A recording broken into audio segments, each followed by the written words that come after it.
Renato, bem-vindo ao nosso segundo encontro dos estudos sobre pequenos grupos e sua importância para a igreja local. Nesse encontro veremos sobre o embasamento bíblico dos pequenos grupos, mas antes vamos passar para a sua definição. O grupo pequeno ou pequeno grupo nada mais é do que um encontro intencional.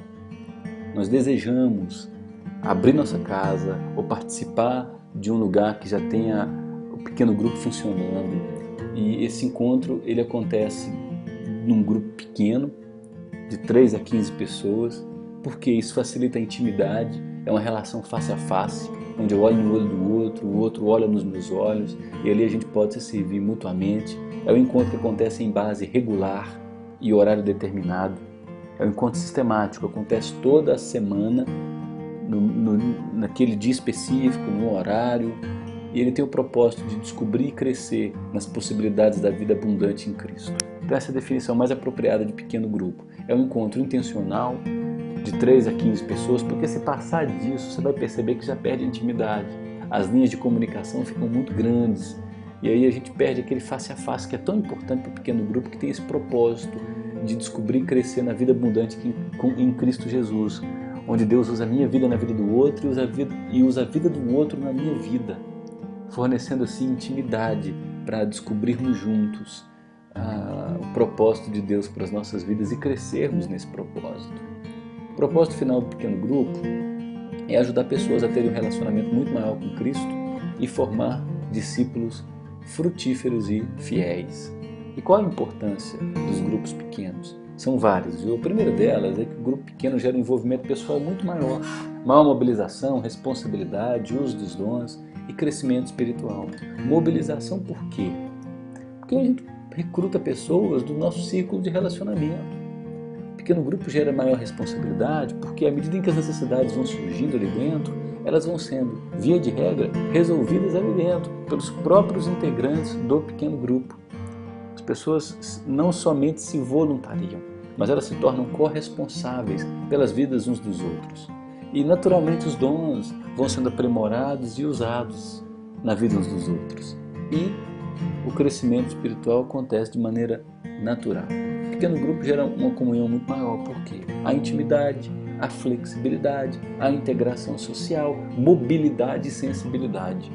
Você imagina toda semana sua casa aberta para receber aquele grupo que se torna íntimo de você.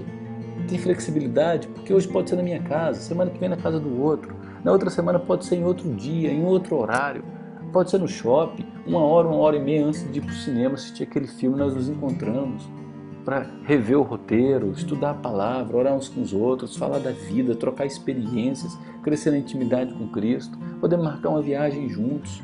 Porque no grupo tem essa flexibilidade, gera naturalmente integração social. Eu vou convidando pessoas para o meu pequeno grupo que participam do meu círculo de relacionamento, trabalho, ambiente escolar, vizinhança, amigos da comunidade de fé. Naturalmente as pessoas vão sendo integradas, gera muito uma mobilidade.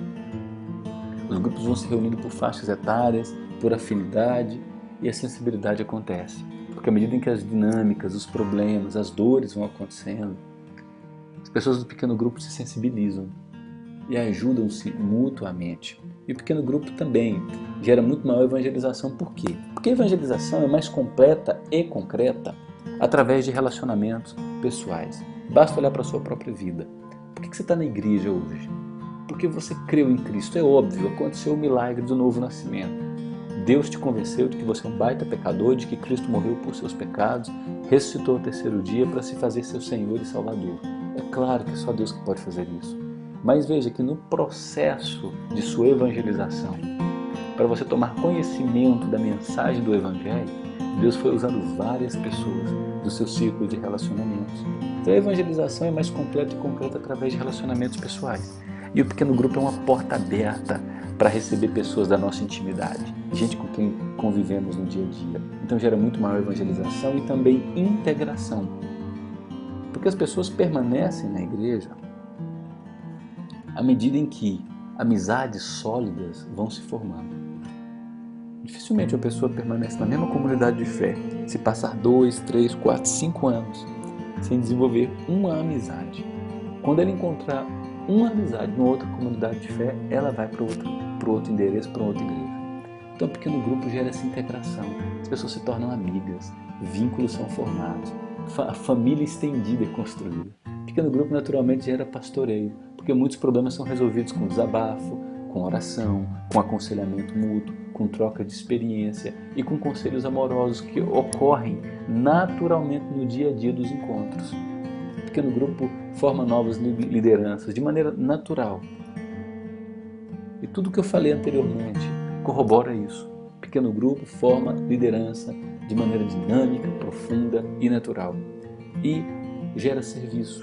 Porque nas grandes reuniões, aquelas reuniões formais, quando eu me assento de costas para o outro e olho só para a nuca do outro enquanto estou cultuando a Deus, nessas grandes reuniões há o eu te amo em Jesus. Termina o culto, eu abraço um, abraço o outro. Deus te abençoe, meu querido. Tenha uma boa semana. Mas isso é trivial. Termina aquele culto, eu vou para minha casa, fico com a minha família, deito, durmo, no outro dia levanto, vou para o trabalho e a vida continua. Agora, nos pequenos grupos há um envolvimento. Há o eu te amo e tenho tempo para te ouvir. Pode falar que estou te ouvindo. O que está acontecendo com a sua vida? Qual o problema do teu casamento? Quais lutas você tem passado com teu filho?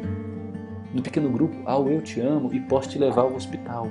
Ah, teu marido está viajando? Não preocupa não. Vou levar você. Seu filho está doente com dor de garganta? Não preocupa não. Vou te pegar, vou levá-lo para o hospital. Vou te ajudar. No pequeno grupo há o eu te amo e eu posso te ajudar financeiramente enquanto você está desempregado. O pequeno grupo gera serviço naturalmente. E no pequeno grupo há o ensino prático. Nas grandes reuniões a Bíblia é generalizada, nas pequenas a Bíblia é particularizada. Veja bem, eu tenho a responsabilidade e o privilégio de expor a palavra de Deus pelo menos de 3 a 4 vezes por semana. Então, quando eu preparo uma exposição bíblica, eu preciso levar em consideração que o meu público é formado por crianças, adolescentes, jovens, adultos, adulto casado, adulto solteiro, adulto divorciado, adulto que está viúvo, idoso, idoso acolhido pela família, idoso abandonado pela família. O grupo é heterogêneo. De certa maneira, a mensagem, as aplicações, elas adquirem um caráter mais genérico. No pequeno grupo, por ser um grupo onde há similaridade, onde há mais homogeneidade, tanto na faixa etária, às vezes, quanto no momento em que se vive, as aplicações e o estudo sempre é mais particularizado. Então, no pequeno grupo há o ensino de maneira muito prático. E a base bíblica para os pequenos grupos. Desde o início, a igreja priorizou as casas, os grupos pequenos e o discipulado individual. A gente vê isso em Atos capítulo 2, versos 42 e 47 de maneira muito clara. O Espírito Santo havia acabado de descer, Pedro realiza uma pregação profunda, mais de 3.000 pessoas são batizadas, e o texto seguinte mostra como essa igreja, marcada pelo poder do Espírito Santo, vivia. E o texto diz que essa igreja perseverava na doutrina dos apóstolos, eles estudavam a palavra. A doutrina dos apóstolos nada mais é do que os apóstolos aplicando a obra de Jesus Cristo à igreja recém-nascida.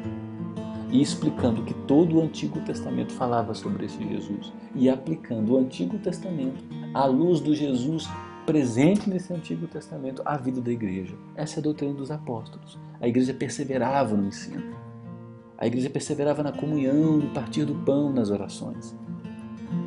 Nessa igreja havia temor. Temor porque Deus é santo. Temor porque eu tenho uma missão, um propósito de servir, de fazer discípulo, de ajudar o outro. E naturalmente prodígios e sinais eram realizados por intermédio dos apóstolos, especialmente nos primeiros anos em que aquela igreja nascia. Deus qualificou aqueles apóstolos com dons extraordinários para legitimar seu ministério. O texto diz no verso 44 que todos os que creram estavam juntos e tinham tudo em comum. Era uma igreja marcada pela compaixão, porque vendiam suas propriedades e bens, distribuindo o produto entre todos, à medida em que alguém tinha necessidade. Era uma igreja aberta para ajudar. O Espírito Santo fazia isso, o temor fazia isso, o desejo de ajudar, de cuidar do outro. Veja o verso 46. Diariamente essa igreja perseverava unânime, todos envolvidos. Não é aquele grupo pequeno que participa sozinho das reuniões de orações por anos a fio. A igreja toda participava no templo, que é a reunião do grupo maior. aquela reunião que a gente conhece como domingo à noite, a igreja toda reunida. Mas essa igreja também partia o pão de casa em casa, de intimidade, a igreja de duas asas. A igreja que voa de maneira bonita, bela, uma igreja que se reúne no templo com um grupo maior e uma igreja que se reúne nos lares em grupos menores, tomando suas refeições com alegria e singeleza de coração. Por ter o temor de Deus, essa igreja louvava a Deus e contava com a simpatia de todo o povo, porque essa igreja era marcada por compaixão, por ajuda mútua, por serviço, por intimidade, por ouvir, por ajudar. É por isso que o texto conclui dizendo que enquanto isso, Deus acrescentava dia a dia os que iam sendo salvos. Essa igreja não se preocupava no primeiro momento com o crescimento, ela se preocupava sob a influência do Espírito Santo em glorificar a Deus e viver segundo a vontade de Deus. Amar a Deus, glorificar a Deus, cuidar do próximo, fazer discípulo, amparar, servir o outro. Naturalmente isso acontecendo, Deus vai acrescentando os que vão sendo salvos. As pessoas se tornam simpáticas à igreja, elas olham as pessoas que são a igreja com bons olhos. Ela se abre para ser evangelizada, ouvir sobre as boas novas. E naturalmente Deus vai acrescentando essas pessoas à vida da comunidade de fé.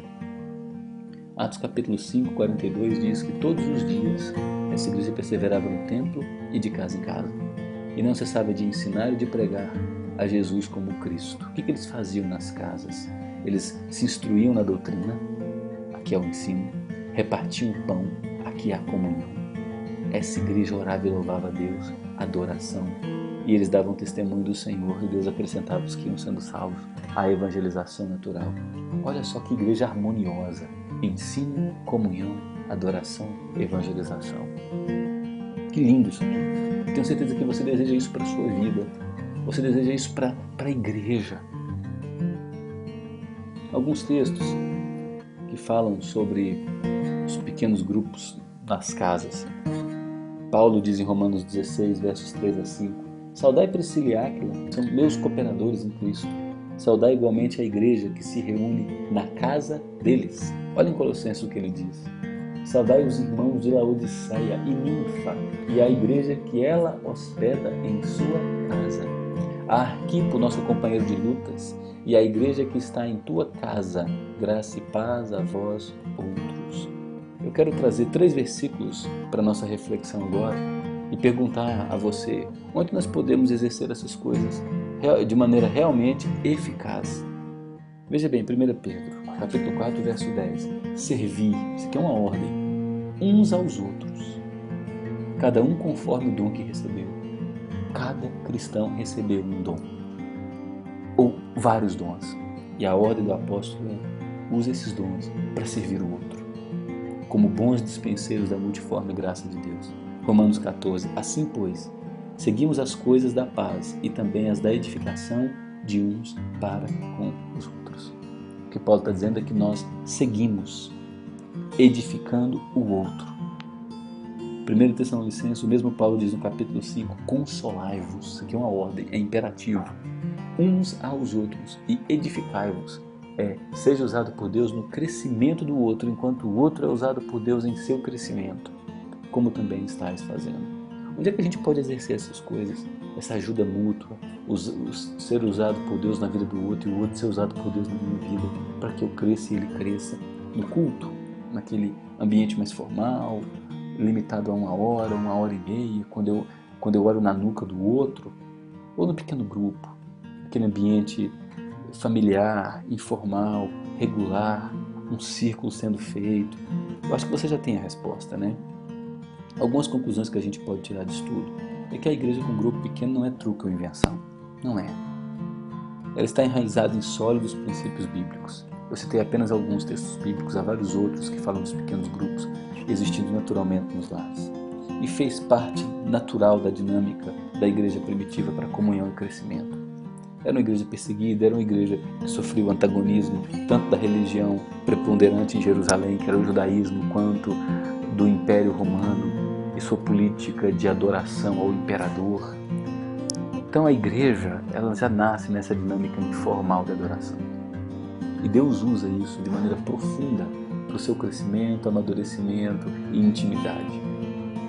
Alguns falsos entendimentos sobre o grupo pequeno. O primeiro deles é que o grupo pequeno não é uma negação a necessidade de programas. Isso não é grupo pequeno, não é uma negação à necessidade de programas. Os programas continuarão existindo. Ministério de Casais, Ministério Infantil, Ministério de Jovens, de Adolescentes. O que ocorrerá é que os ministérios realizarão programas com outra natureza e outro propósito.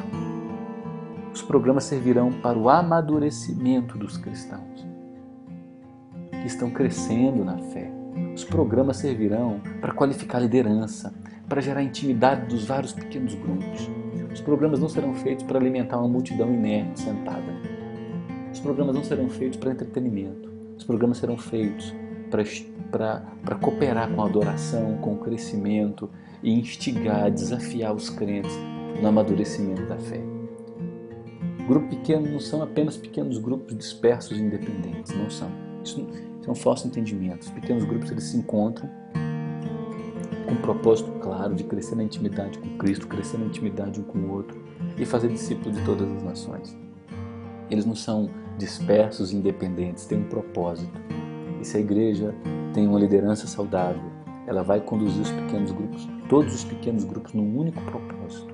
Temática, o desafio, treinamento de liderança, encontro regular com a liderança desses pequenos grupos, o pastoreio contínuo desses que têm se convertido nos pequenos grupos e têm crescido e têm se destacado como futuros líderes. A liderança da igreja acompanhará esses, dará instrumentos para que cresçam e assumam no futuro outros pequenos grupos, ajudando no discipulado do pastoreio. E grupos pequenos não são grupos de igrejas independentes nas casas, não é isso.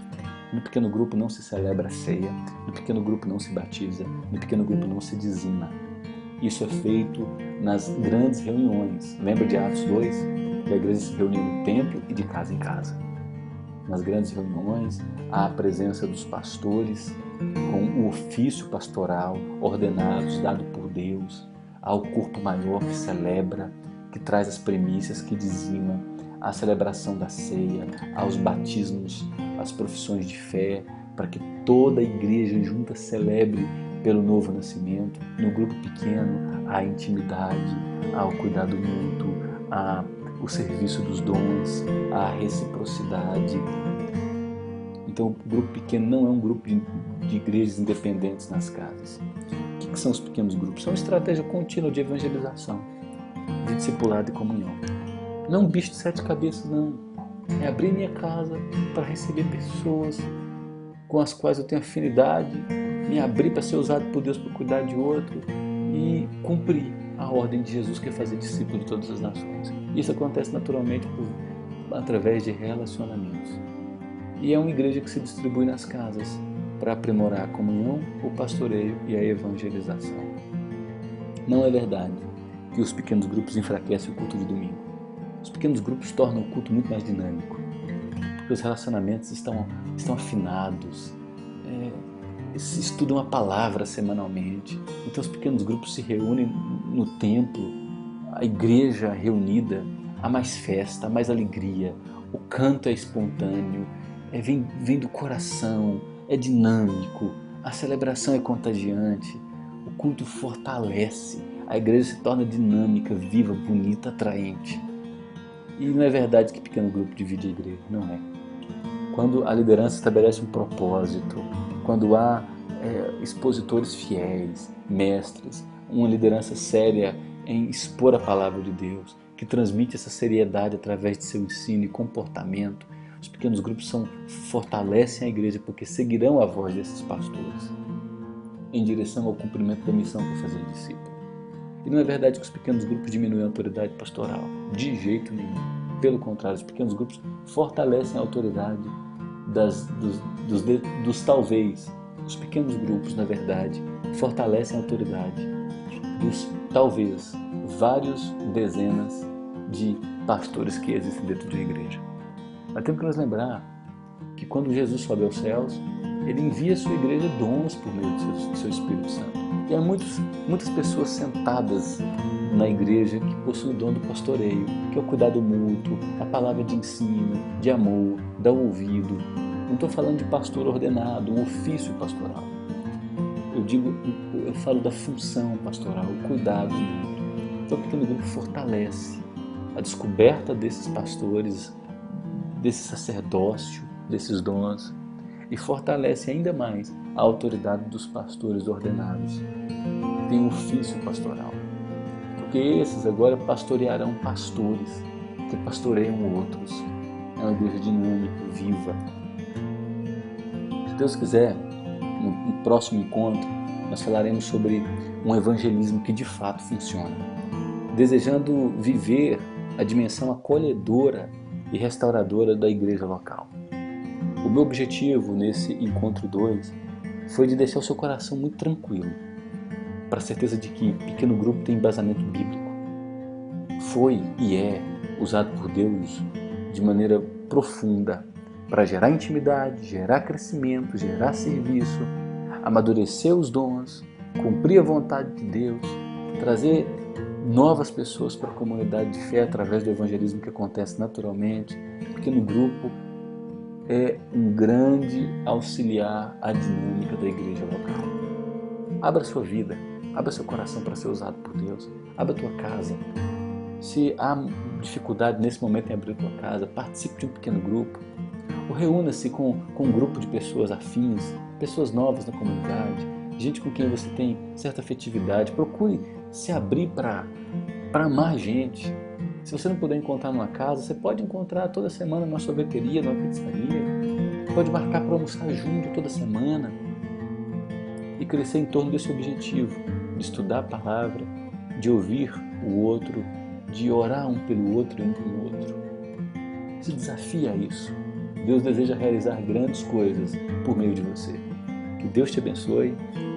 Um grande abraço e até o nosso próximo encontro.